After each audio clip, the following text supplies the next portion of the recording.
What's good? What's good? What's good, baby?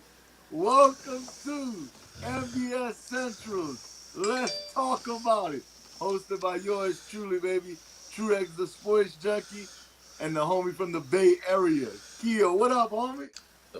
What's good, man? I know all week you've been excited for this week's show. There's a reason why. Um, I'm excited about it. I'll let you tell the people a little bit about it. I notice people think I notice if you guys look on the screen, things look a little bit different this time. So I'll let you explain it. Definitely, man. We done made the switch. Um, excuse me. Shout out to Zoom, man. We appreciated our time. NBS Central definitely appreciated our time at Zoom. But we got with StreamYard, and this is the new platform right here. StreamYard, NBS Central, linked up, and this is what you're gonna get. Let's talk about it. The Nothing But Sports Show, um, bragging rights, stardom, Situm. All our NBS shows will now be on StreamYard platform, and I'm super excited, man. As I can see the different background, the different little tags. I'm loving it. I'm loving it right now, Akio. What you think? Yeah, I'm enjoying it too, man. I like this new format, and it's a switch that we needed to do. I was against it, but I was like, all right, I like what I see, and I'm glad we were able to make this switch. Definitely, definitely. Well, we got a fire, fire, crazy show for you today. We gonna start out with something big right now, Keo. I'm actually interested. I know you normally the moderator, but I'm gonna let you go first today because I'm real interested in your take on this. So, as y'all know, if you tuned into the Let's Talk About It, we're the only show on the NBS brand that stands for Nothing But Sports. Well, we don't just talk sports. We talk fashion, we talk entertainment, we talk music, and of course we talk battle rap, which we'll get to later on in the show today. But the first things first, man. President Trump has been impeached. What's your thoughts, man? We're I'm in a couple of group chats with my contemporaries and people that that I'm close with, and I this ain't this ain't a popular thing to say, but I was against it, man. I was totally against it. I didn't like, as far as when you look at impeachment, I didn't like the process behind it. If you're gonna impeach him, I mean, there's a process behind it, and they gave them like a certain deadline to make this decision. Like one of them said, it was basically off of a conscious vote, and I felt like they pressured people to to make their decision, and I was totally against that. I'm fine if you want to process an impeachment toward the president of the United States, but the way they did it, I was not a fan of it. The dude had less than a week away to finish off his term as office, and I just think they wanted to do something to stick it to him. I mean, you won the house, and you're basically going to take the house. You basically won the election, and then you want to just stick it to the man even more, kick him while he's down, and I just didn't like it at all, man. I did not like it. I felt like there was certain things President Trump could have done during the time of the riots, but the narrative that they're trying to paint right now, I'm just not with that, man. And and um, and I'll just leave it at that. Okay, so let me say this. Anybody that knows me, man, personally knows I don't preach violence. I don't preach hate. I don't preach division whatsoever. Anybody that knows me knows, man. My whole motto is love over everything. That's my whole motto. I stand behind that. Now, here's the thing. We know President Trump was impeached before, right? We understand that. Right. They thought, when you get impeached, it doesn't mean that you're kicked out of office. It doesn't mean that you're kicked out of office. It means that they think that you committed some type of crime.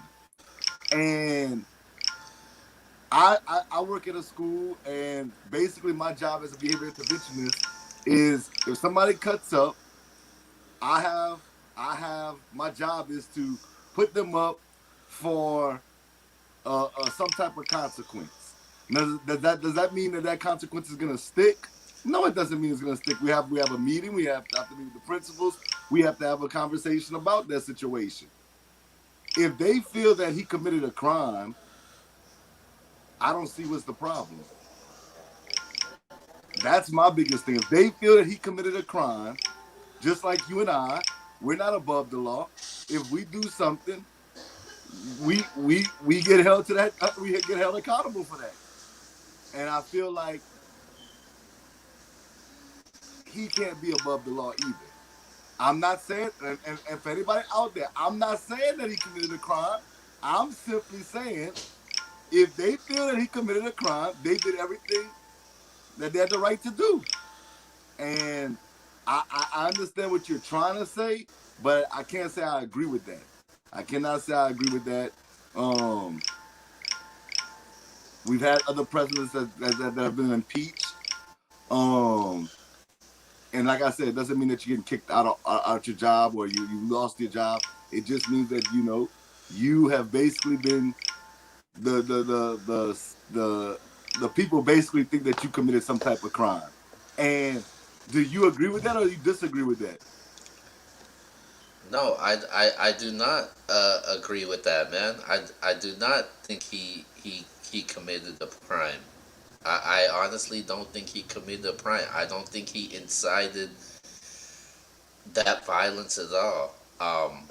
I felt like people are taking out of context what he said in his speech, and when it comes to Trump, people always want to change the narrative when it comes to it, especially the media, people like CNN, Fox, MSNBC, and I just think they completely changing the narrative when it comes to it and twisting his words, what he actually said. And like you said, when as far as impeachment goes, there's a certain process that has to happen. Obviously, you're gonna have to vote that you felt like he did something wrong, and the next step after that, he has to be convicted by the Senate. And if he does get convicted by the Senate, then I think they need to get at least 17 votes. And if that does happen, then President Trump, you know, he won't be able to run in 2024, which he's planning to. And it's a bad deal right now. The last time I checked, um, uh, President Trump feels self pity right now from what has happened right now. He did address he did make a state of I mean address a country of and made his statement, but I thought he should have made that statement right after. I mean, during the time of the riot happened. But we'll see what happens, man. Definitely, definitely. I mean, at the end of the day, man, what happened at the U.S. Capitol, I'm not sitting there saying that he was responsible for it, but if he was responsible for it, then I think just like any one of us that get up every morning and go to work, um, when we got to be held accountable, he needs to be held accountable. I'm like I said, for anybody out there that said X, you said he's responsible. I never said that. I said if he was responsible, and they felt that he was responsible for that, then they have every right to impeach him. And that's basically where I Yeah. stand. But I will say this on a side note, not saying side note, same level. Um, we have to stop the division, y'all. That's not gonna change, the outcome. That's not gonna change the world for the better. Us being on opposite ends because we disagree with, you know, what's going on or whatnot, that's not going to help America in any way, shape, or form. We have to do better as a whole. If we agree, we agree. If we disagree, we disagree. But hate, spewing violence, um, or should I say, um, being violent, that's not the move. That's not the move. And I pray for America, man. But anything else you want to touch on as far as Trump's impeachment? Um, I'll just leave it at that, man. I don't want to drag on our first show on StreamYard, so I'm just gonna leave it at that. Yeah, I didn't want to go too much in detail because we have a long show for you guys lined up, a great show. So I didn't want to just stay on this topic all night. But like I said, agree to disagree, people. Um, just let's not spew hate and let's not be violent behind it. With that being said, Kyo, we got some major news within the NBA today, and wow, James Harden was traded to the Brooklyn Nets. What's your thoughts? Who wanted the deal? I mean, you know, it was crazy, man. James Harden. We woke up today and James Harden is no longer a Houston Rocket. What's your thoughts? Um, After what I saw last night in the press conference, James Harden saying that he didn't believe in the talent and uh, he sees no potential in this team and it's not going to be fixed. I thought that was the final straw, man. And then you had John Wall responding back, and I think he was responding back what James Harden said. I was like, man, James Harden, he's gonna get traded now. And he just didn't look like the James Harden I know, man. The James Harden I know was aggressive, would be able to get through the free throw line. And he barely got to the free throw line in the past 5 games, man. And James Harden would always find his way to get through the free throws, and he wasn't able to do that. And he just looked fat, out of shape, and I didn't like what I saw, man. This actually reminded me of when Randy Moss was in the Raiders. He didn't look like he didn't want to do nothing for the team. As soon as he went to the Patriots, he looked like the old Randy Moss, one of the best wide receivers of all time. Um, and that's what I see from James Harden. We're gonna get the old James Harden back, what we normally saw, and we're gonna see that this time in Brooklyn. I just hope it works, man, because he they tried to get Russell Westbrook there. They tried to get Chris Paul there. Um, Oladipo. I mean, you got a whole list. He was with Durant when they first started, and he wanted to lead lead his team on his own. He was able to do that for a certain period of time. Now he goes to what they call a super team now. With KD, KD looks better than ever. It looks like he didn't even have an injury. I think the one equation that we gotta solve is Kyrie Irving. I think he needs to get his head out of his ass with this one, and because Kyrie Irving, he is tripping right now, and if Kyrie could get it together, I definitely like Brooklyn. Um, and their chances increase, man, from from being I think they were in Vegas. They were third to win the finals. They jumped ahead of Milwaukee to second now, so it was a great deal. So I definitely got the Brooklyn Nets, James Harden as my winners. Um, but another winner that I do have is I got the Pacers, man. The Pacers, they added Karis LeVert. Karis LeVert has a chance to be a viable option, a huge scorer for a young Indiana Pacers team with guys like Malcolm Brogdon, Sabonis, um, Holiday, Miles Turner. So I I think this is a young core, and I think they could make some noise in the East, man. So watch out for Indiana. So those are definitely my two winners out of that trade. You know what you think about Houston as far as Houston getting Oladipo? I think is good, but man, you're and when you look at Houston's roster, they have a lot of players that's coming off of ACL injuries. You look at DeMarcus Cousins, you look at John Wall, you look at Oladipo. I don't know if these guys gonna be playing back-to-back games, man. With all the injury histories, what they have on the roster and the draft picks that they got, man, they ain't good. Brooklyn's gonna be good for the next 3-4 seasons. I see no lottery pick happening, but they're potentially Houston. It could go in Houston's way because this year they actually have a chance to get 3 first-round draft picks if things play out. Um, I think one scenario that does need to happen is Houston could get a first-round draft pick if they finish as one of the top 4 worst teams. They could also get it if Portland end up getting 14 to 18 in the picks, and they also could get the draft pick if I think if Oklahoma City finishes around that range also. So they could potentially could get 3 first-round picks or get none at all. But I see it unlikely them getting any of those first-round draft picks at all.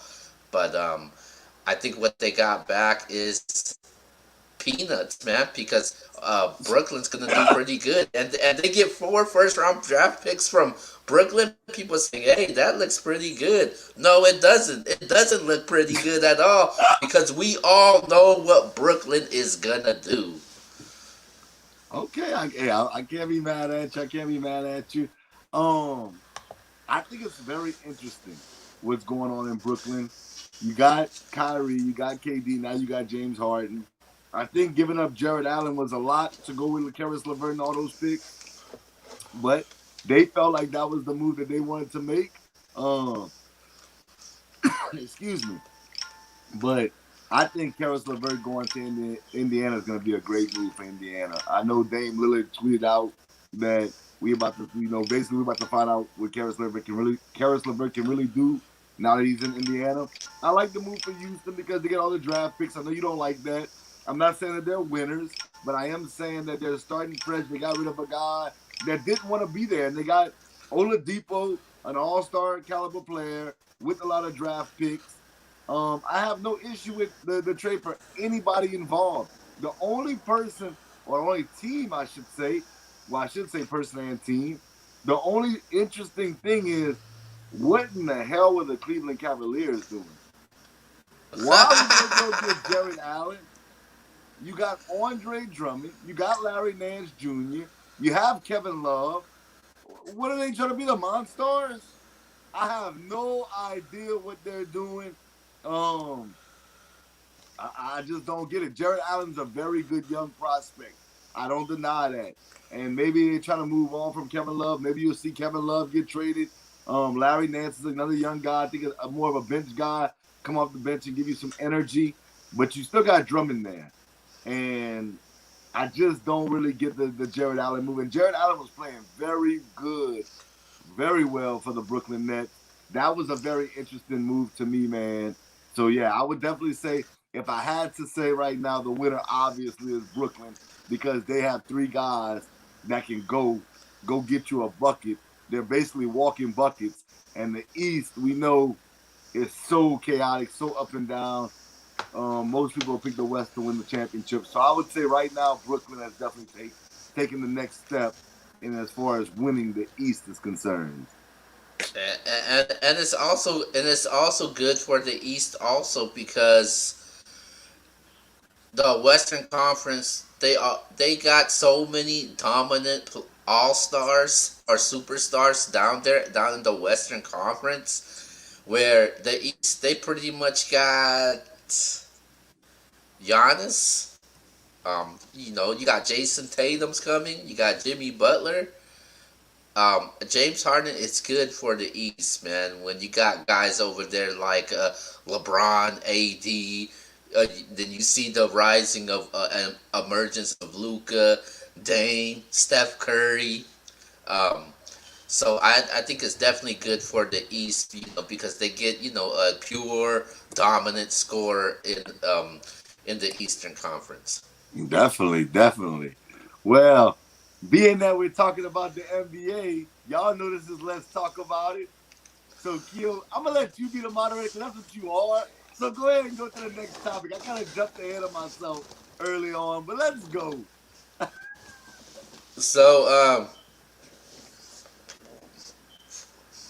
so um, so now that the NFL season's over, we always did our Power Five rankings. So we gotta show the NBA some love. So every single week we will be giving our Power Five rankings in the NBA every single week.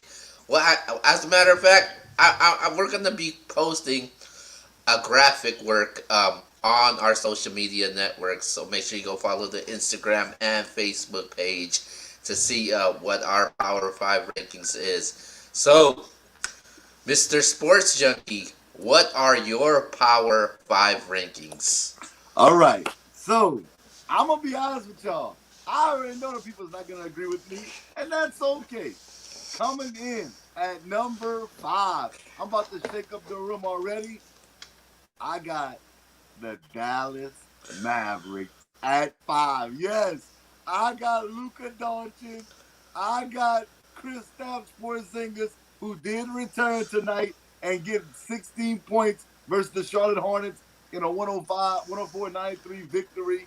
I'm going with these guys because my thing is this: how I'm doing my power rankings. If two teams have this pretty much the same record, if they played each other in the postseason, who would I pick to win? I know the Suns have 4 losses. I know the Blazers have 4 losses. I know Milwaukee has 4 losses. But right now, I think the Dallas Mavericks, even after the slow start, they're on a 2-game winning streak. Luka Doncic is playing out of his mind these last 4 games. Definitely showing everybody why he's a real MVP candidate. I'm going with the Dallas Mavericks right now. They're 6-4. I'm going with them at the number 5 spot. At number four, I got the Los Angeles Clippers. Yes, I got the Clippers at the 4 spot. Um, I know that they're not playing their greatest basketball, but yet they still only have 4 losses. They have 4 losses. We know that Paul George has missed the game. We know that Kawhi Leonard was knocked out of a game and also missed the game. This team is a team to be reckoned with. Tyronn Lue is a new coach for that ball club, and it seems like they still haven't missed a beat. They actually beat the Lakers already this season, and we're going to talk about the Lakers in a second.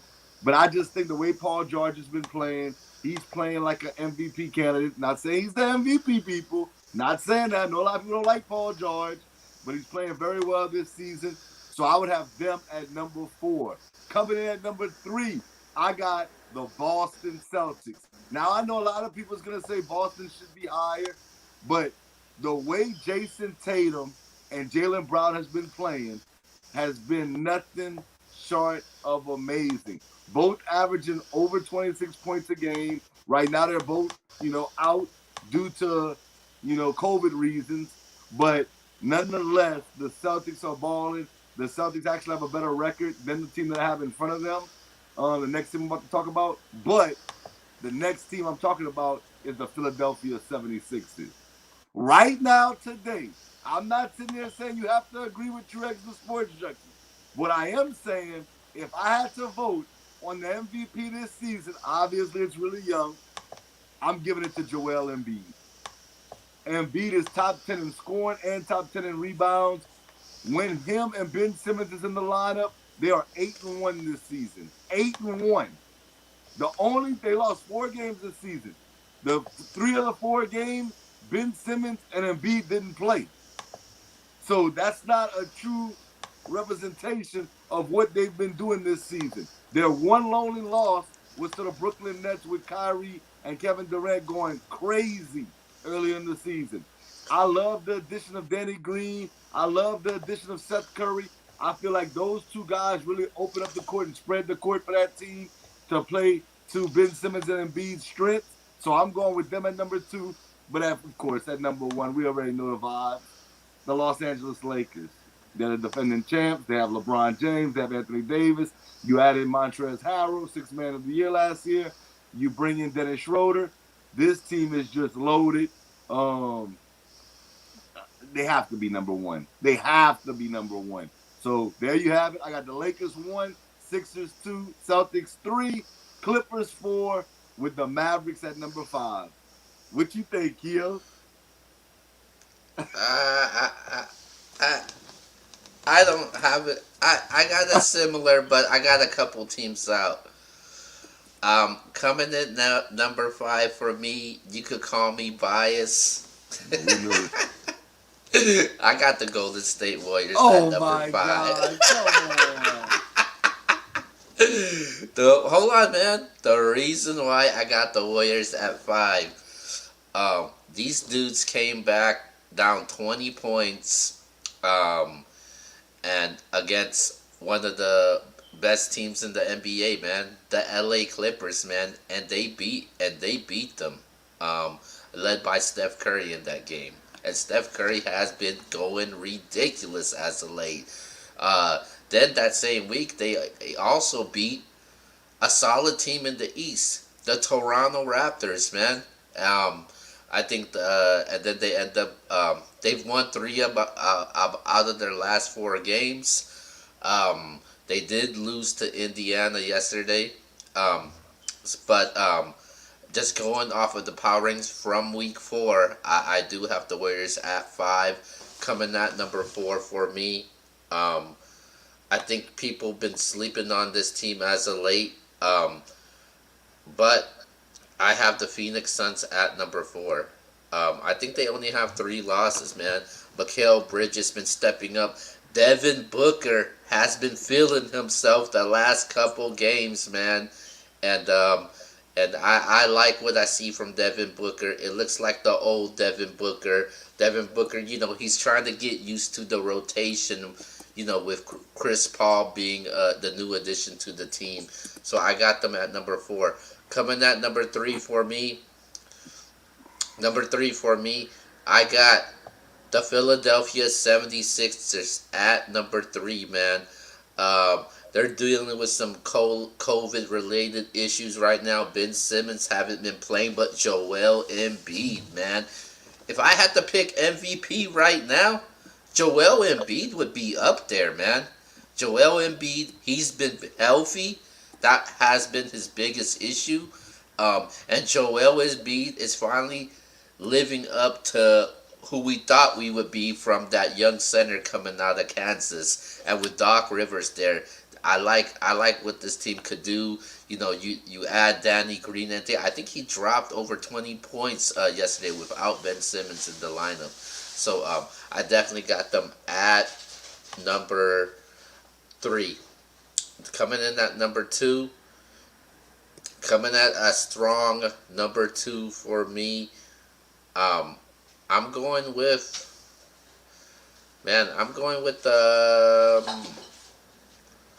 yeah, I'm going to say the Boston Celtics, man. Boston Celtics, they've been playing really well. I know Tatum's a little bit banged up. Kemba Walker's supposed to be back also. And this team's been playing really well, man. Defense been well. I like the Jaylen Brown has stepped up his game early this season. He's showed that he could be more than just a highlight reel, man. He's showing his full arsenal right now, and I like what I see from Boston right now, man. So I definitely got it at number 2, and number 1, definitely hands down right now, clear cut number 1 for me. I got the Los Angeles Lakers at number 1 right now. They just blowed out the Houston Rockets yesterday, and they just continue to get better, man, with AD AD hasn't been playing his best. LeBron, is LeBron, and then with Montrezl Harrell and Schroeder, uh, Kuzma's getting his. So I got the Lakers at one. Okay, can't be mad at that. Can't be mad at that. Can't be mad at that. So I'm gonna let you continue, boss. You the man. All right, so let's move on over to our next topic for tonight, man, and we are gonna talk some college football tonight. Uh, Yeah. this might be actually we throughout the rest of this year we not be able to talk college football that much because the season's the season's gonna be pretty much done with. Well, it was done with this past Monday after what Alabama did, 52-24 stomping on Ohio State, and they become the 2020-2021 national champions. Nick Saban gets his sixth championship. And man, what were your thoughts on that game? I mean, they were clearly the best team this season. I mean, it was no doubt about it.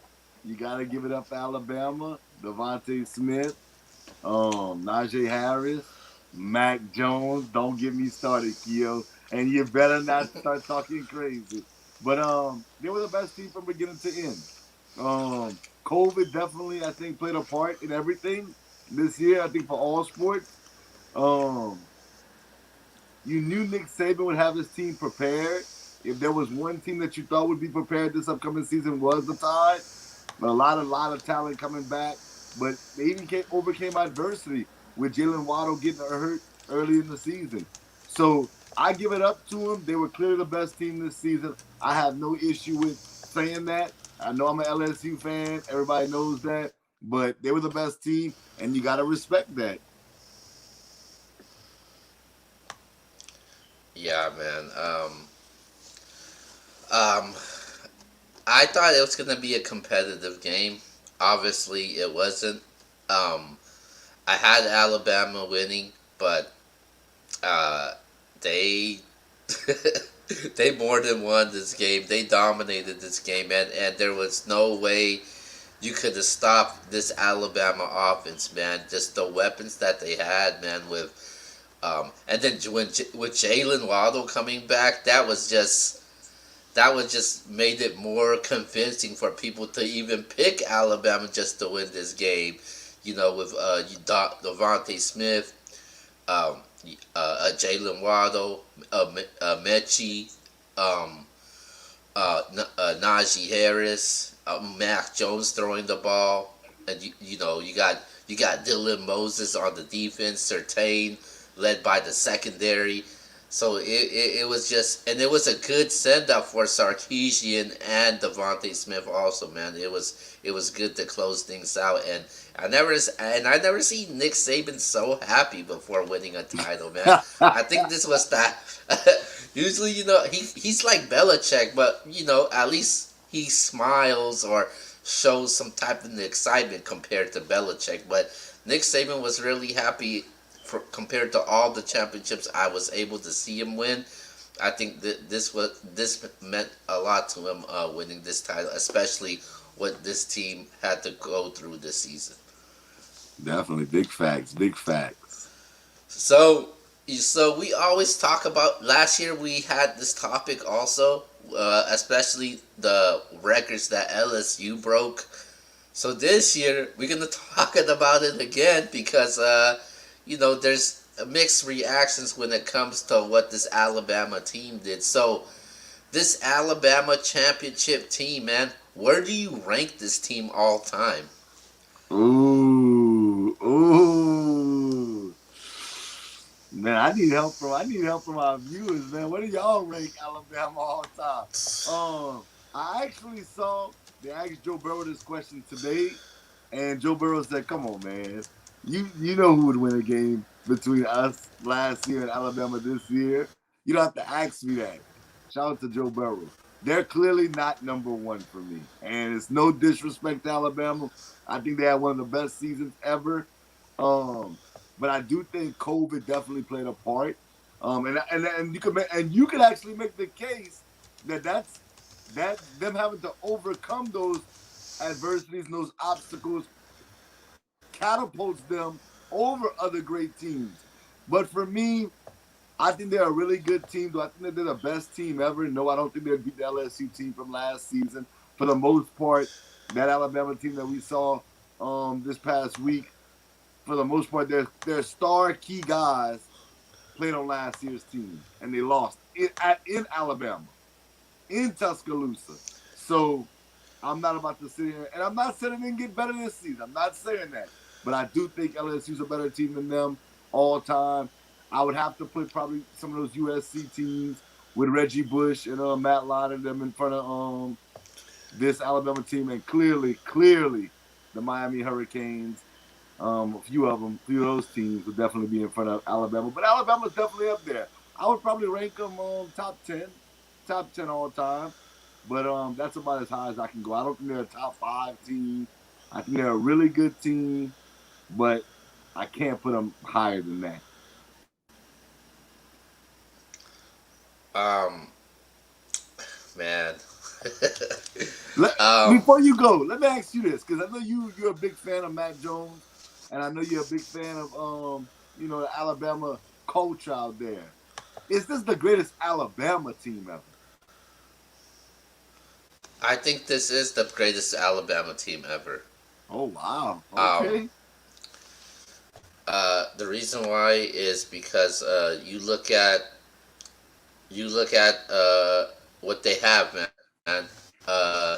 They improved from last year, man. They got the best quarterback, the best running back, the best wide receiver, the best center, the best linemen, um, led by Davonte Smith, and I think he's one of the most versatile players I've seen in a while. You got, let me see, you got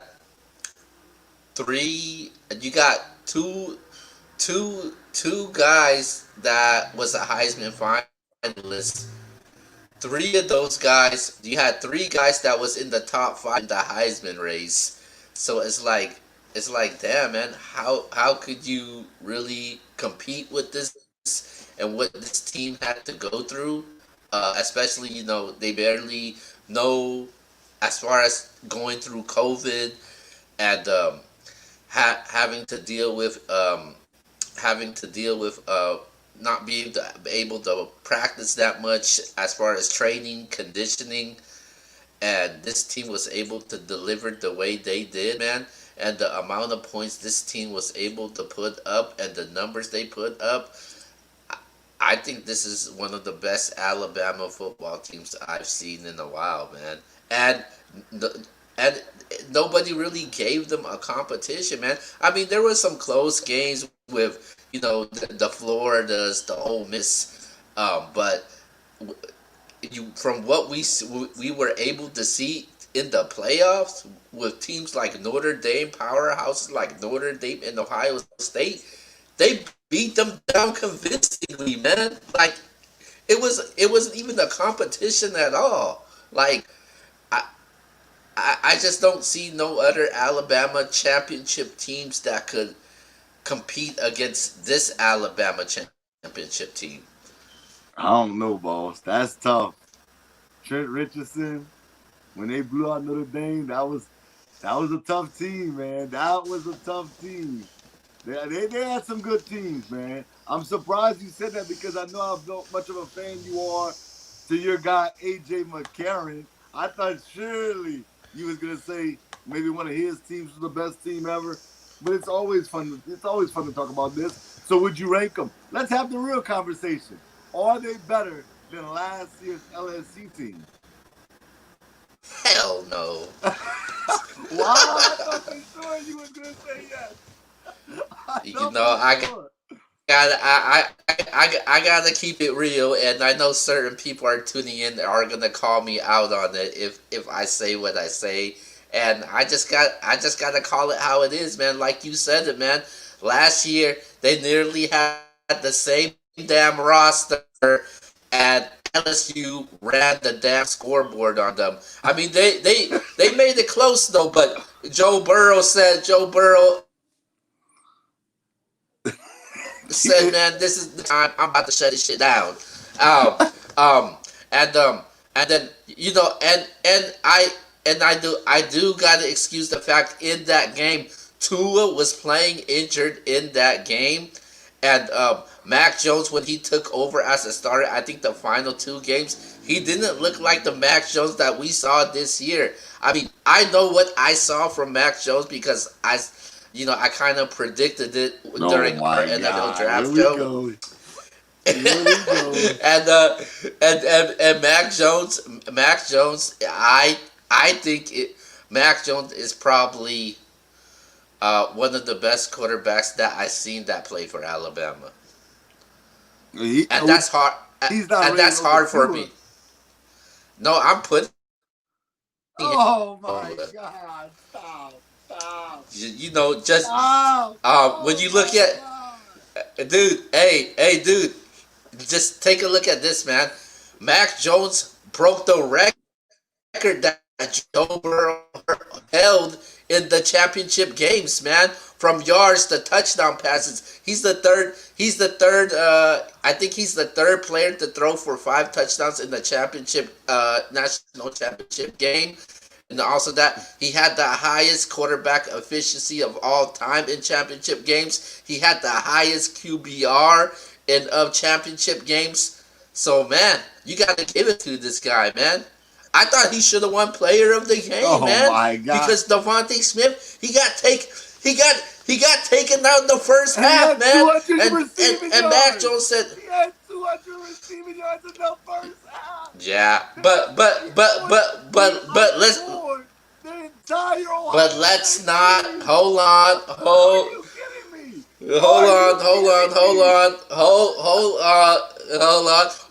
First of all, let's put some respect on Mac Jones' name. Let's act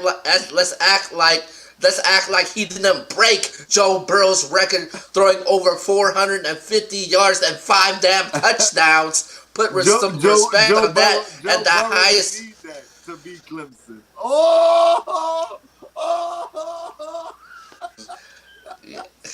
Yeah, cause you got the choke artist for the last 2 years, some guy named Trevor Lawrence who can't show up in playoff games. Yeah, that's who you have. I'm not gonna let you do that. And Trevor. Are we talking about the Trevor Lawrence that people are comparing to Andrew Luck? You need to be drugged. Oh wait, what? You need to be drugged. Yeah. Our first show on this platform, and you're gonna say some ridiculous stuff like that. I can't even believe you. Well, he did choke. He choked. He choked against Ohio State. He choked against Ohio State, a team that got beat down like they stole something from Alabama, man. Man, come on, man. Hey, y'all. We're gonna put it up on the screen. Is Keto right or am I right as far as when it comes to Trevor Lawrence? I think Trevor Lawrence is the real deal. Is Keto right? Is Keto right saying that Trevor Lawrence is not the real deal? I'm guessing you wouldn't take Trevor Lawrence as the first pick overall, correct? No, I wouldn't. Oh my God! Okay, so humor me and tell me who the first pick should be. I think the first pick should be Justin Fields, man. Wow. So Justin Fields, he plays great against Clemson. I'm not gonna take that from him. He plays great against Clemson, but what happened against Alabama?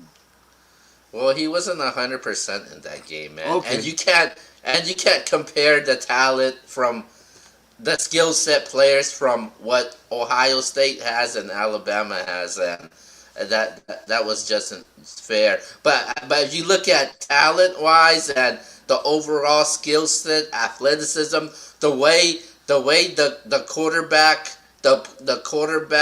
game has changed with guys with dual threat type of guys. I see that with Justin Fields, man, and I think he could throw the ball really well, and he proved it against a Clemson team with a solid defense. Oh my God, the same defense that couldn't stop Notre Dame the first time around. Or that's the same defense that you're referring to. Give me a Yeah. break. Don't do that. But Well, speaking, but well, being that we're actually, talking about Alabama and LSU, and we're talking about the NFL draft, I'm gonna go to the next topic. I'm not gonna wait for you to say it. Let's get to this next topic because there's a receiver for Alabama that played outstanding this season and in the national championship game, who I do believe was the MVP of that game in Davonte Smith. But there also was a dog last year, the Bolitnikoff Award winner from last season. He sat out this season. Maybe he knew something I didn't know, but I'm talking about Ja'Marr Chase. We lost Keo for a second, but that's all right. Facebook, YouTube, y'all let me know. Who should be the first wide receiver drafted in the upcoming NFL draft? Should it be Ja'Marr Chase or Davonte Smith? Why? Who should go number one? Well, while Keo's not on here, I'm going to make a case for my guy, Ja'Marr Chase. Excuse me. Definitely Ja'Marr Chase should go number one in my opinion. It's no knock to Davonte Smith. I think Davonte Smith is a phenomenal receiver. I also think Davonte Smith should get some more praise than what he's getting. I'm hearing some people say they'll take Jaylen Waddle over Davonte Smith. No disrespect to Jaylen Waddle, but that's disrespectful. Davonte Smith is a certified stud. He is undersized. I get that. Everybody's saying, oh, he's undersized. Davonte Smith reminds me of Marvin Harrison. That's who he reminds me of. He's quick enough. He runs great routes. He is a small built guy, but he's explosive. I think Davonte Smith in the right situation will be a certified, bona fide star. But here's the thing. I think Ja'Marr Chase could pretty much go anywhere and he's going to be a stud. Ja'Marr Chase is a problem. You try to play him man to man, and I'm not saying Davonte Smith is not that guy either, but I'm just saying Ja'Marr Chase one-on-one, you put him on an island with any corner, and he's going to work that corner. His route running ability, his explosiveness, his ability to come up and catch balls in traffic. I love me some Ja'Marr Chase, and I really hope. I'm not a Bengals fan, but I really hope that Joe Burrow gets reunited with Ja'Marr Chase in this upcoming draft because I can tell you, Keo, you have T. Higgins and Ja'Marr Chase as your 1 and 2 in Cincinnati with Joe Burrow throwing the ball and Joe Mixon in the backfield. Your Browns better be they're officially on notice from now on about who's the king of Ohio. Uh-oh. I love me some Joe Burrow. I love me did you? some T. Higgins. If you add Ja'Marr Chase to that team, I think that team is on its way. Of course, you got to build up the defense a little bit more, but I would take Ja'Marr Chase over Davonte Smith. Y'all let me know what y'all think. Keo, who would you rather have? Um, I don't give a rat's ass. How many damn if Devontae Smith broke the record for receiving receptions in the SEC. I am taking Jamar Chase. What this dude did last season was ridiculous. I think he's just a better route runner. I think he's more explosive. I think the dude could blow you off the top. And as far as size too, I just don't like the size when it comes to Devontae Smith. You play a bump and run against Devontae Smith in the NFL, he's gonna have a hard time, man. And I think he's different compared to the past Alabama wide receivers that has entered the pros. He's probably the smallest one, basically size. You compared him to like Julio Jones, Amari Cooper, even Jerry Jeudy. He's a little bit smaller, man. I just think cornerbacks is gonna get really physical with him, and he's gonna have a hard time um, making that transition, depending what NFL team he goes to. But with Jamar Chase, he's just a talent that is hard to come by. And even though he did opted out, and he's probably gonna have with no football playing for quite some time, and I'm still taking Jamar Chase as a first receiver. Okay, I'm gonna go to Facebook real quick because we got one of our good friends, and he said my guy Antonio might have said neither of them. He would actually go with Minnesota Golden Gopher Rashad Bateman. What you think about that? I think Bateman is the probably the third or fourth best receiver that's going to be coming out the draft. I'm not putting him over like prospect wise, like NFL wise, like uh, not over Davonte Smith or even Jamar Chase. I agree with them, Antonio. You know, you and I, we normally see sleepers and see guys kind of the same. I know you drafted DeMontis Sabonis. Matter of fact, traded him to me in fantasy basketball. That was my guy last year in fantasy basketball. But I'm totally against you on this one. Jamar Chase is special, man. He's Hey, special. If don't he go ahead, Keo. don't sleep on Terrence Marshall also, man. Absolutely, Yeah. absolutely. You're 1,000 correct. I was actually gonna bring his name up too, but Jamar Chase is special. When you go, I just want you to go back and watch the film. Go back and watch the film. For anybody that forgot, you play Jamar Chase one on one, he's gonna destroy your cornerback. He plays with cockiness, arrogance, confidence. That nobody on the field can stop him. I really like this kid. Of course, where you go definitely matters. You can't, I think he can go anywhere, but obviously there's a lot of great college receivers that have come out and not been exactly what we thought they were coming out of college, i.e. Peter Warwick, i.e. Charles Rogers, and the list goes on and on and on. But I do think Jamar Chase is something special. I do think Davonte Smith is special. I just think that this is a great year, not as far as the physicality of the year I'm about to bring up, but the year when AJ Green and Julio Jones came out, and it was like basically two guys that you're not gonna miss on. It doesn't matter. It's just a preference thing. I think this is kind of similar. I think both of these guys are gonna be really good in the NFL for a really long time, and I'm gonna say it on this show. And I know Kia's gonna maybe fall out of his chair when I say this. I think both guys have a shot at the Hall of Fame. That's how much I like these two guys. I think that if they're in the right situation, both of these guys are that special to me. So if I would lean towards Jamar Chase just because of press man coverage. I think you have a lot of trouble with them in the NFL trying to do that as well. So I'm going slightly Jamar Chase over Davonte Smith. Yeah, yeah. Last year was interesting also because a lot of people had Jerry Judy over CD Lamb. Then as the draft got closer, everybody started going with CD Lamb as the guy to go with.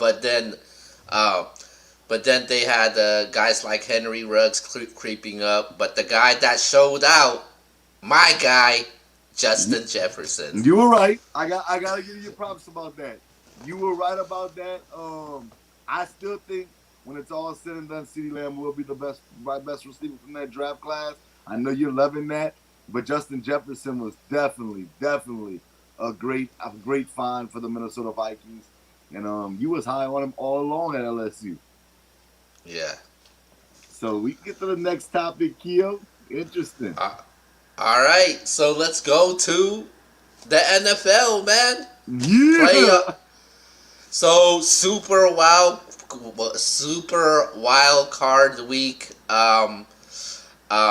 is officially over. We had our NBS predictions for super wild card week. I think I did pretty well, man. I had the I did not pick the Bills. I was wrong about the Bills. I thought the Colts would win that game. Obviously, I did have the Ravens advancing. Um, I was wrong about the Seahawks, so I was actually 1-2 on Saturday, but on Sunday I was 3-0, man. I think I did pretty well, man, with Tampa Bay winning, my second favorite team, my second home, the New Orleans Saints winning also, man. So shout out to the Saints, man. So Super Wild Card Week, man. It was a wrap. So with that being said, man, who was your top performer of the week from Wild Card Week? Okay. My top performer of the week this past week. I'm not gonna steal your thunder. I'm gonna let you get yours off because I know what you're gonna say before you even say it, Keo. So I'm gonna let you have your moment, your shine, or whatever you want to call it. I have to give props to this guy, and the only reason why I'm going with this guy is because I'm picking somebody I did not expect to win. I think that is very crucial. We talked about it last week on this show. Who was under the most pressure to get a win? And I'm going with Lamar Jackson. Did he have the greatest stats? Absolutely not.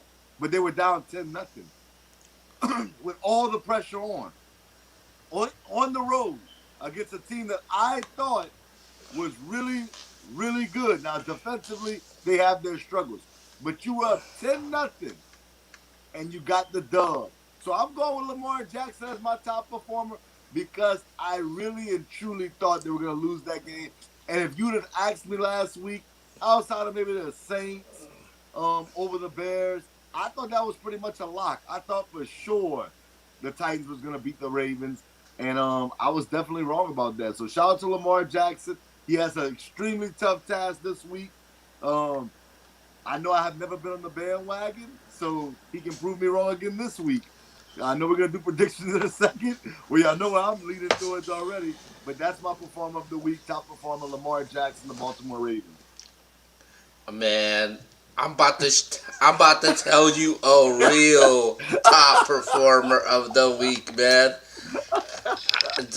Um, Lamar Jackson is really cute. I know he rushed for um I know he rushed for over 100. I think he threw under 200. That's great, man. I mean, I did pick the Ravens, by the way. I know you didn't. But my top performer of the week, man. Man, I'm so proud to say this. I got Baker Mayfield, man. Oh, hold on. Let me get that right. Baker Money Mayfield, man. This dude here. Dude, check this out, man. Baker Mayfield with 21 out of 34 for 263, 3 touchdowns. Did you know in the last 7 games, Baker Mayfield, and this is not by me, you could go look it up yourself, the last 7 games on ProFootballFocus.com, Baker Mayfield was ranked as the 3rd best quarterback in the NFL. 3rd best quarterback, are you kidding me? I mean, I don't know.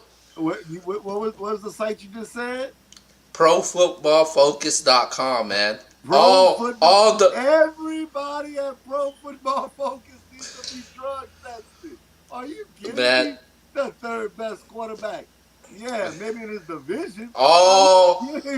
All the great experts, NFL aficionados, go on .com, including guys like Skip Bayless, which I always tune into. Guys like Stephen A. Smith all go to that website, man. The 3rd best quarterback, man. And check this out. Baker Mayfield had the highest QBR, man.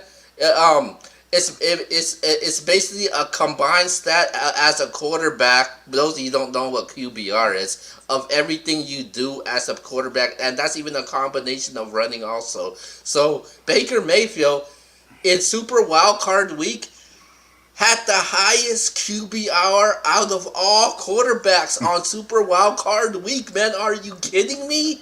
Come on, man. Put some respect on Baker Mayfield right now, man. And, man, People say, it was the turnovers, it was the defense, it was the running game. When Pittsburgh was coming back and they said, hey, it's the same old Cleveland Browns team, Baker Mayfield was like, hold up, man. I got this, man. I'm the leader of the team. I'm the one that stirs the coffee. I sailed the ship. And Baker Mayfield answered the call without his head coach even there also, man. Man, give that guy some credit. Now that's a player of the week. I'm gonna let you talk. Hey, I can't wait till we predict these games. Let's go. Oh, yeah. I can't wait, and I got a bombshell. Go ahead. Go to your next topic. I am not trying to hear this. All right. All right, man. The next topic is, well, it's part of our segment, is who dropped the ball on Super Wildcard Week. Oh, come on, man. That's a piece of cake for me. I could go Tennessee Titans, but the bigger one for me was the Seattle Seahawks. What in the world was that? What in the world? What in the world? Dude, I cannot believe that the Seahawks lost that game. DK Metcalf, two touchdowns, 96 yards, 5 catches. So he showed up for the most part. But the rest of the team, I don't know what was going on over there in Seattle. You gave up 30 points to the Rams. I know one was a pick six. That was 6 of it was a pick six. I get all that.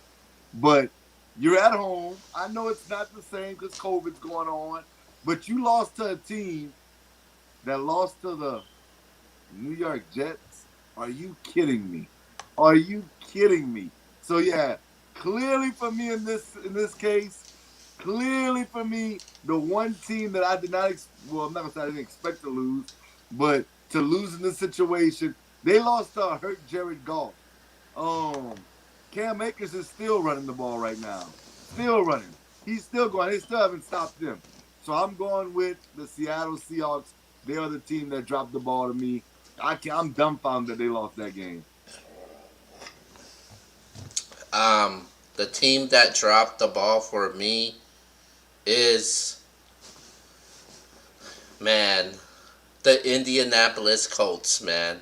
I don't know how the hell you blew that lead. Frank Reich, you made some questionable calls, man. And Phillip Rivers, that just might be the last time we see you as an Indianapolis Colt, man.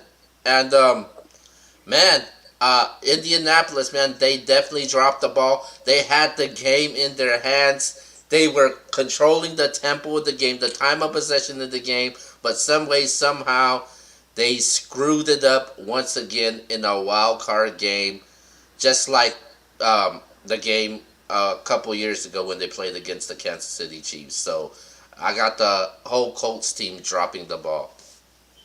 That's crazy. You come on, man. They lost to Buffalo. Come on, man. Are you kidding me? Stop, man. You make it seem like Buffalo is like a top elite team, man. Dude, what are you talking about? What are you talking about?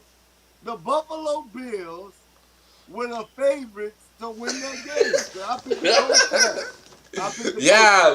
Why don't you tell the people who the hell you picked in that game? Hold up. Let me tell you why I picked them. Because I said every week or every playoff, there's always one upset. And that was an upset pick. Because I didn't see the Ravens beating the Titans. I was wrong. I definitely didn't see the Rams beating the Seahawks. I was wrong. And I was wrong about the Titans and the Colts and the Bills. But that was an upset pick. Now, I didn't really think that they were going to win the game per se. I would never bet on the game. I just had to pick an upset, and that was my upset pick. No, man. That is no damn upset pick. If the Colts beat the Bills, nobody would be talking about it's a damn upset pick. The Seahawks losing to the Rams, that's an upset pick. To some people, the Steelers losing to the Browns, that's an upset pick. If the Colts beat the Bills, nobody would be making a big deal about that. Was not an upset pick. Okay, let's get to these Hey man, you predictions. said this was the second best team in the AFC. What you talking about? Upset Hold on, pick. hold on, hold on. Don't do that. I said that before the season started. I thought they were gonna compete with the All right, AFC. fine. Don't do that. All right, let's let's uh let's move on to over to our next topic, and I think this is the time where we actually do our NFL predictions, man. It's the divisional round predictions, man, and man, I'm ready to make these predictions. Make sure you go check out NBS social media, man, on Facebook and on Instagram. Um, we'll try to have the links available for you on our next show, so you guys could catch those links. But with that being said, let's go to our picks. We'll be revealing. We're gonna be the first ones revealing our picks from the NBS crew. So let's go to the first game. Saturday's game. We got the Rams versus the number one seed in the NFC, the Green Bay Packers. I am taking the Green Bay Packers. No surprise there.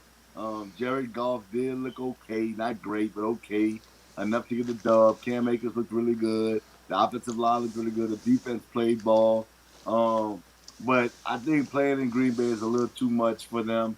Aaron Rodgers is arguably the MVP this season, so I'm going with the Green Bay Packers. I do think it'll be, not a blowout, but definitely a convincing win by the Packers. I'll say 31-14 Packers. Yeah, I got the Green Bay Packers also, man. I think it's going to be a closer game than people think. I'm going to say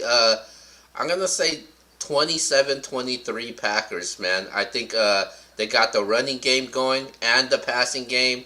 I think the matchup that I am going to be intrigued to see is Jaylen Ramsey versus Davonte Adams. That's going to be a huge matchup. Ramsey, he held Metcalf in check. He got Metcalf frustrated and pissed off in that game. Man, but this is different, man. You're dealing with Aaron Rodgers in this game, and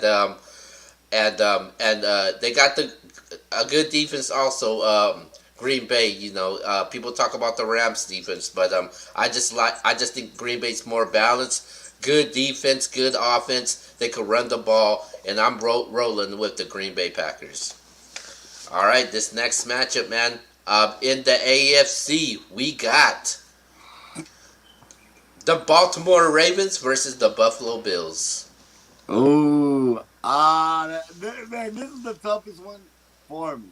Out of all the games, this is the toughest one for me. I'm not gonna lie to you, but I'm going with the Buffalo Bills only because I know what I'm saying. Y'all know I'm not a big Lamar Jackson guy. I don't think that style of play can win you a Super Bowl. He can prove me wrong, but I'm going with Buffalo. I just think that Josh Allen's been on a mission.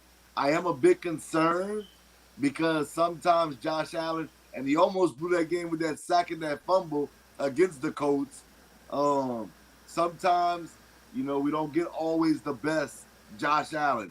If he doesn't turn the ball over, I think that they can win this game. So I'm going with the Buffalo Bills on a last second field goal to win this game. I'm going to say 26-23 Buffalo. Okay, yeah, he proved you wrong. He won a playoff game, so now you could get the hell off his back. I'm talking about Lamar Jackson. I know And there's you're talking another about. there's another person that I know. You know who you are. You've been questioning Lamar Jackson since he came out of Louisville.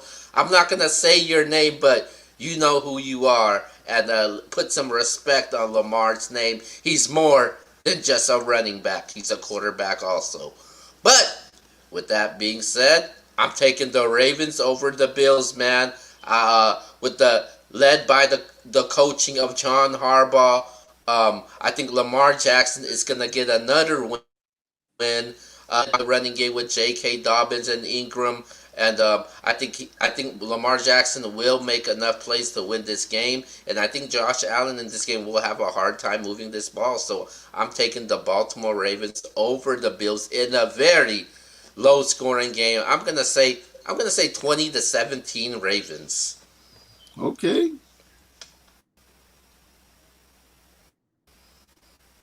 All right, let's go to our very next matchup. Our very next matchup. Oh yeah, baby, it's the Cleveland Browns, man, and it's the Kansas City Chiefs, the number one seed in the AFC. Now this game should have been the first game we picked. Are you kidding me? Are you kidding me? Everybody tuned in right now. YouTube, Facebook. I appreciate each and every one of y'all. Look, the dog pound is awesome. I love the dog pound. They're not beating the Kansas City Chiefs. They're not beating I mean, unless Baker Mayfield is just on a ridiculous hot streak where he just goes crazy, they're not beating the Kansas City Chiefs. The Chiefs have too many weapons. They're poised. They know what it takes to get the dub. Andy Reid finally got the monkey off of his back. I said it before the season started that the Chiefs are going to win the Super Bowl again. They just remind you of a dynasty in the making. When I know you're a Cowboys fan. They remind you of the old, and I mean old, Dallas Cowboy teams. They remind you of the New England Patriots, of how dominant they were. I just look at this team. They can run the football. They can throw the football. They have a lot of weapons. And defensively, they make plays when they have to. They're optimistic on defense. And I'm going with them, man. I'm going with the Chiefs. I think the Chiefs pull away late in this game. I'm going to go with a final score. I do think the Browns will score some points. But I'm going to go with a final score of 41-27.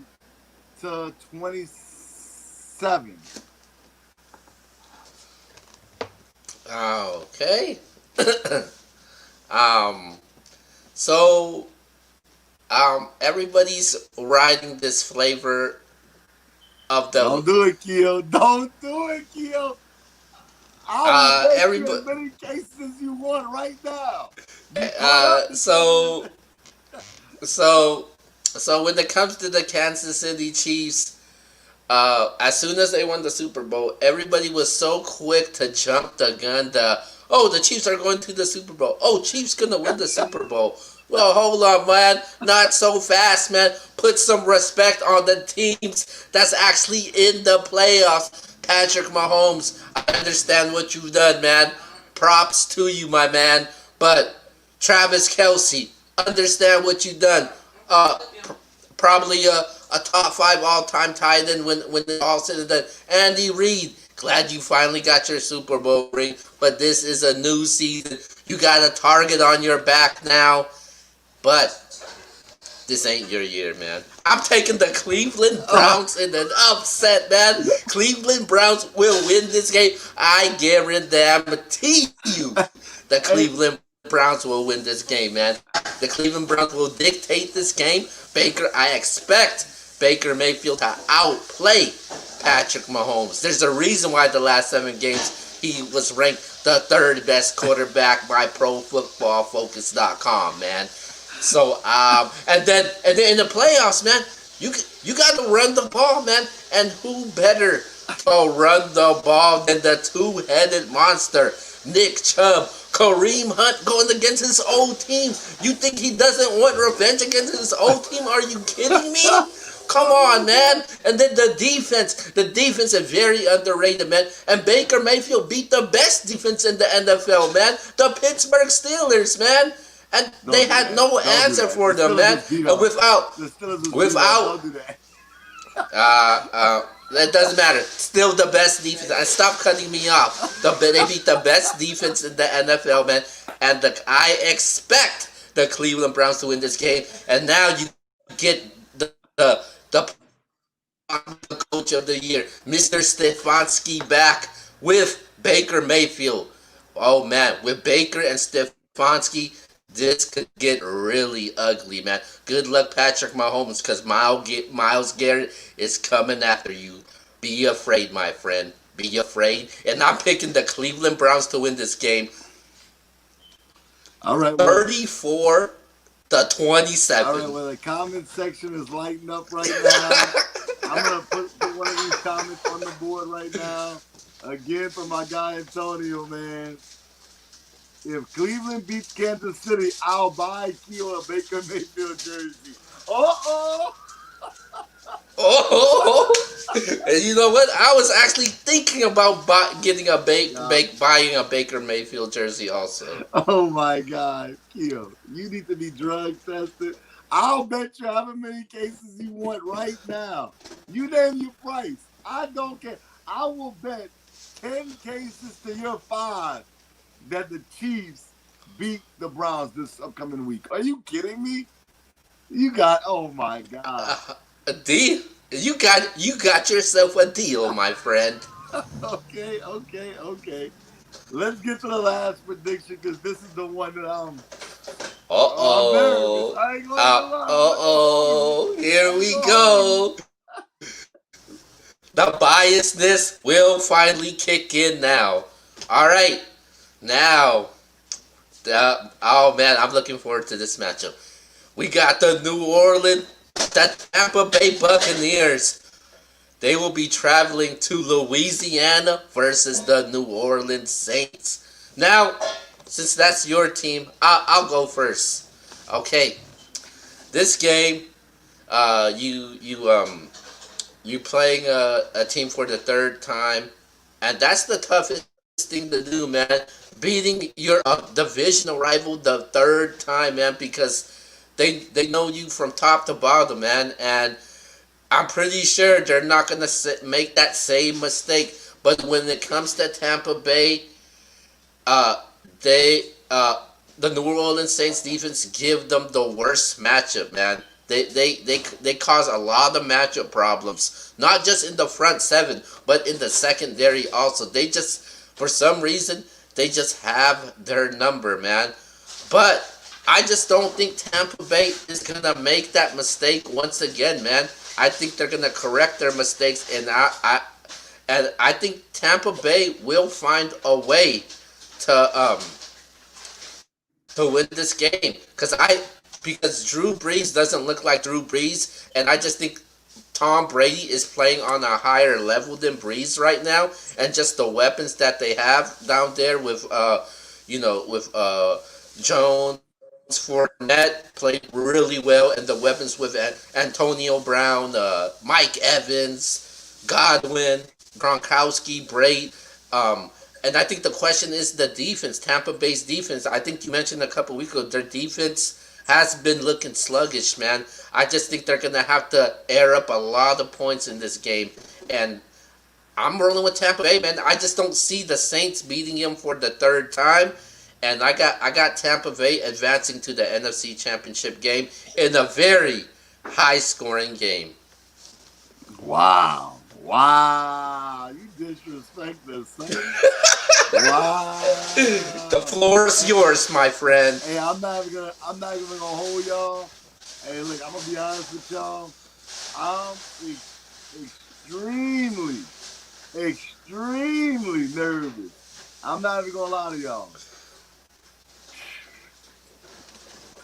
Man, everything inside me is telling me the Bucks are gonna win this game. I'm not gonna lie. I'm gonna be honest with y'all. I'm always gonna be transparent to anybody that tunes in to Let's Talk About It. But I'm thinking the Saints anyway, baby. Let's go Saints. Oh God. Who that? Like that was a surprise. It is extremely hard to beat a team 3 times in one season. I get it. And not only beat them, the Saints have dominated the Bucks the first 2 times around. But that gives the Bucks extra motivation. The Bucks are already motivated because they're trying to win a Super Bowl. Brady's trying to show the world that Belichick needed him more than he needed Belichick. And this is his chance. He has an opportunity to go to the Super Bowl and win a Super Bowl. But, man, I'm taking the Saints. I'm taking Alvin Kamara. I'm taking Michael Thomas. I'm taking Drew Brees. I got the Saints in this one. You know, The Saints have come up short the last 3 seasons. We all know that. That's probably like they probably turned into the Buffalo Bills of the '90s. Um, they've dropped the ball a lot as of late, but but I want to say this, man. This would make up for all of it if the Saints can go out, beat the Bucks, turn around, beat the Packers, and then beat the Chiefs. I'm not sitting there saying it's gonna happen, but if it does, I can live with everything that happened these last 3 seasons. It's gonna be rough. I know that. But who that nation stand up? Who that say they gonna beat them Saints? Who that? Who that? Let's go Tampa, Saints. Tampa Bay. That's Watch your who. mouth. A couple of years ago, they used to be the Succaneers. Now they're officially the Buccaneers. Well, I tell you what. I tell you what. You like the Bucks. I like the Saints. I like the Chiefs. And you like the Browns. We can do 5 cases on each game instead. Okay, deal. Big deal. Okay. I like it. I like it. Well, Uh, with that being said, I'm gonna let you get to it. all right, man. So those were our official divisional NFL playoff picks. Make sure you check out everybody else's picks. They will be revealed on Friday. So everybody's picks will be revealed on social media, on Facebook and Instagram. So make sure you go check that out. With that being said, that sums up our football topics for today, and we're moving on to our very last topic of tonight, and we're moving on to where are my battle rap fans at, man? Let's go. So it was a huge event. It was fight night, man, or super fight. As far as the card goes, man, what did you thought of the card? What would you grade it? As a matter of fact, Super. Well, let's do that. Let's rate it. Let's rate it. I would give it on a scale of 1 to 10, a 6, maybe 5 or 6. It wasn't super crazy. It was an average card, good card, nothing super crazy. I thought the battles was cool, but nothing that I'm gonna remember and say down the line a year from now. I'm like, oh yeah, you missed out on that super fight card. That was crazy. That was bananas. Nah, it was cool. That's all it was. It was cool. Some cool little battles, but for the most part, I'd give it a 5 or 6. I wasn't too fond about the card when it first came out. I wasn't a fan of it at all. I give it a 5 also. And I don't know.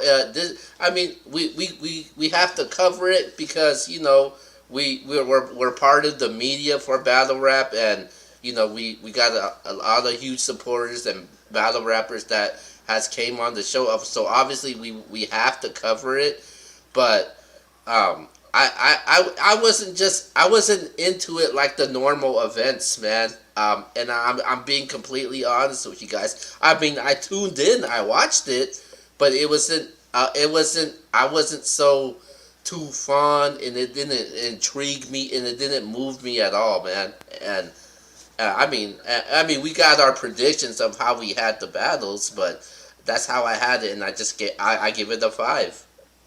Okay, so we saw it a lot alike. I'm surprised by that. I thought you was gonna say you thought it was a little bit better than that.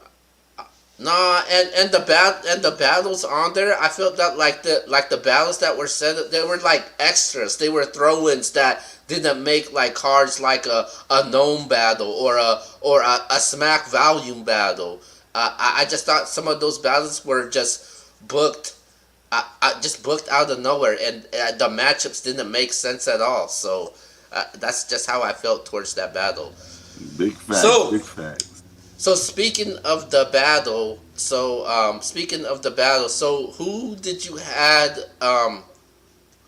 Was there a battle of the night for you? Battle of the night was no surprise for me. I'm going T Top versus Easy the Block Captain. I thought that was the best battle for me. Um, I know a lot of people say it's debatable. I thought T Top won 2-1. Um, but I thought it was definitely a dope battle. Easy to block captains, man. It's making his name for himself in the URL. And I can't wait to see where his future goes. But I did have T Top, but I think that was a very good and interesting battle. I'm gonna go a different route. I'm gonna go with the Okay. main event with the battle of the night. Okay. DNA and Geechee. I thought that was a debatable also, but I did have Geechee winning the battle though. I had Wow, it I a had two. DNA. Oh, okay. So yeah, so I had Geechee win the battle 2-1. I edged him a little bit. I think this battle was based off of preference of Yep. who you liked. I think that's what it came down to it. If somebody said DNA, I'm not going to dispute that because it was just a battle just based off of preference. And I had Geechee winning that battle, so I had that battle of the night. So who was the top performer of the night? The All battler of right. the night. All right. So I'm literally giving this guy performance of the night because of one round. I got Danny Myers, bro. I like Danny Myers' third round. I thought it was crazy. I thought the Who Am I whole scheme angle was fire. Um, I'm going Danny Myers as the performance of the night, man. Um, Performance of the night. I'm going with Easy the Block Captain, man. He just stood out to me the most. I expected him to lose to T Top. I think I was being kind of biased because Did you edge him? huh? Did you No, edge I Easy did. the? No, I didn't edge him. I just it was a clear 2-1, but Easy he was fighting. He was He punching was. back. Like it was close, but I just felt like T Top's ankles was a little bit better, and it just his bars and schemes just hit me more. So that's why I did have T Top winning the battle, but Easy I think he was the battler of the night. I think his stock went up the most, despite him losing to me. I think his stock out of everybody went up the most. It's even with him losing. Usually, that normally doesn't happen, man. So he is my battler of the night. Okay, okay. Can't be mad at that. All right, so we're not gonna spend too much time on it. I know it's coming up, and we gotta make our predictions. So the card for Smack Volume 7 is complete. It's done. Let's go. Stop So playing. we're not gonna make our predictions on it, but what's the most intriguing matchup on this card now that you see it? Okay, so I like this card. I think this card right here is fire, like super fire. But I know I'm probably gonna be the outsider on this. I know Kill's gonna be like, yeah, right. That's a stupid match. Okay, so first let me say shout out to my homie B Dot. That is not the matchup for me. I saw some people saying that Suge was gonna beat B Dot. Come on, man. We have to stop with this. Hey, look, I like Shotgun Suge. I think he's dope. Nah, I don't see him beating B Dot. I know we're gonna do our predictions next week, but I want to get it out of the way. I'm going with the two candidates that I feel are up for champion of the year. I got K Shine versus Chiller, man. That's the matchup I want to see. Look, fix your face. Fix your face. I want to see K Shine versus Chiller. Two different styles, in my opinion. K Shine, you already know he's gonna bring performance to the battle. Chiller, you know he's gonna bring schemes, angles, punches. Um, that's just what he does. Chiller's gonna come with a fire pin. We already know that. But that's the battle I want to see. I think it's two different styles, but also two guys that's up for champion of the year. So I'm going with K Shine versus Chiller, man. I know that's not a fan favorite for you, but that's the one I want to see the most. I think a battle that I think a battle that people should be looking out for. I think is that it's gonna be a intriguing matchup, just based off the way these guys' energy match up with each other. I'm gonna go with Arsenal and Danny Myers. I think that's an intriguing matchup. I'm looking forward to see. I know what the outcome is gonna be. I Oh just my! think that Don't I do know that. what Don't do I that. Don't know. do that. I know what the outcome is gonna be, No. but I think this is an intriguing matchup because these guys are very aggressive. They're gonna get physical with each other. They're gonna get personal with each other, and they're gonna get in each other's face. And I'm looking forward to see this one. Don't do that, um. man. All right. Last one. So who's who shouldn't be on that card, and who you thought should have been on this card? First of all, I'm not even gonna do that. So you're not gonna be disrespectful. That's disrespectful in itself to say who should not be on the card. Come on, man. Don't do that. Um, I will say this though. If you're gonna make me say who I think should have been battling, I wanted to see. I know we had a friend of the show, B Dot was on here. He said we was gonna get B Dot versus Twerk down the line. I think if I had to say, I would have loved to see B Dot versus Twerk more than seeing B Dot versus Shotgun Suge. But I'm gonna throw one out there even more that I would like to see. I'm gonna say this: in Twerk's return, even though I'm a Jada Nightwing fan, I think what would have been fire was in New Jersey Twerk's return, we get Twerk versus Tay Rock. I think that would have set it off. I think the energy would have been there. I think everybody would be going crazy. Tay Rock versus Twerk. Um, I know Tay Rock's getting verb, and that's cool. But really, is that really what we want to see? Is that something that I'm not sitting there saying it's not a cool battle, two big names, but we know Tay Rock and Twerk Ben was supposed to battle. It was supposed to Ben happen. I think Twerk taking all these months off because of what happened. Unfortunately, definitely, we're still praying for Twerk. But nonetheless, Twerk versus Tay Rock is the one that I wish we would have saw more so than Twerk versus Jada Nightwing. So if you forced me and Jada Nightwing, look, man, if you tuned in, understand, I'm a huge fan. I just would have rather see Tay Rock versus Twerk. So I'm gonna say Jada Nightwing shouldn't have been on, and I wish that would have been the headliner, Twerk versus Tay Rock.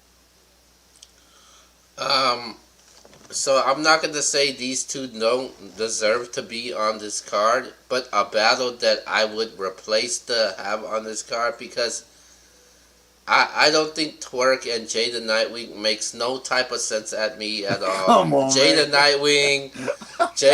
Jada Nightwing has no business battling New Jersey Stark. Wow. Stay the hell away from him. He doesn't even need to be in the same vicinity as New Jersey Twerk. We all know what's gonna happen in this battle. I could see this a mile away, man. But with that being said, the battle that I would love to see, and I think it should happen because some issues that was going on that did not happen. I would want to see Calico versus T Top on this card. Oh, that's not bad. That's a grudge match, man. But that would be so back to back. I don't know about that one because T Top literally battled last weekend to put him against Calico. I don't know if that's a great look that fast. And Calico is gonna happen though. Because you look at all these matchups, and these are guys that's been doing their thing or did their thing. You know, with Tay Rock Verb, K Shanchilla, Arsenal, Danny Myers, DNA Ab, B Dot and Suge. Then you got New Jersey Twerk and Jay the Nightwing. Really? Come on, man. That's how the hell that makes sense? Nightwing. Hey, but be honest. If we would have got Tay Rock versus Twerk, that'd have been fire, huh? Yeah, it would. It would. It definitely would. Yeah, But you man. know, I really wanted to see Cal and versus T Top, man. That's a grudge match that should Summer happen, Madness. man. It'll happen at Summer Madness unknown. Hey, I Summer sure Madness hope so, unknown. man. All right, man. So that actually wraps up our show for tonight. Shout out to everybody that was able to tune in. Shout out to the whole NBS crew. Shout out to StreamYard, man, and shout out to X. He we were planning to go StreamYard actually next week, but X was like, man, let's do it tonight, man. And Yeah. I never seen him as long as I've known him for the past 10 plus years. See him so excited about something. Except when his Saints won the Super Bowl and LSU won the title Yeah. last year. LSU winning So last year.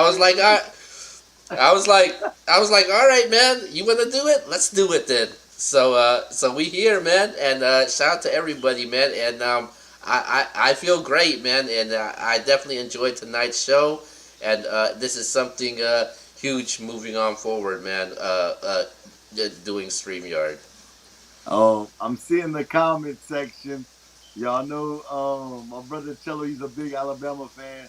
Watch your mouth. Congratulations, but don't be disrespectful. Don't come on here taking shots at the Bayou Bengals. We're not gonna do that. We're not even gonna allow that on this show. Show some damn respect for the Bayou Bengals. Woo! But Hey, come on, man, come on, be respectful. That's your brother for crying out loud. but with that being said, man, shout out to Keo, man. First show ever on StreamYard, man. I'm super excited about where we're going with this. We have a lot of growing to do, guys. We appreciate everybody that tuned in on YouTube or on Facebook or any social media platform. We appreciate each and every one of y'all. We learn as we go. Um, just a couple of guys with a dream that's hungry and trying to put out the best possible sports information that we can. Just thank everybody for supporting that, man. And we're gonna keep putting out good product. So just be on the lookout for that. And of course, Keo, we got some announcements coming real soon. Real soon. Y'all be on the lookout for that. You never know who's gonna be the first guest on the new platform for StreamYard, but just know, got some big ones lined up.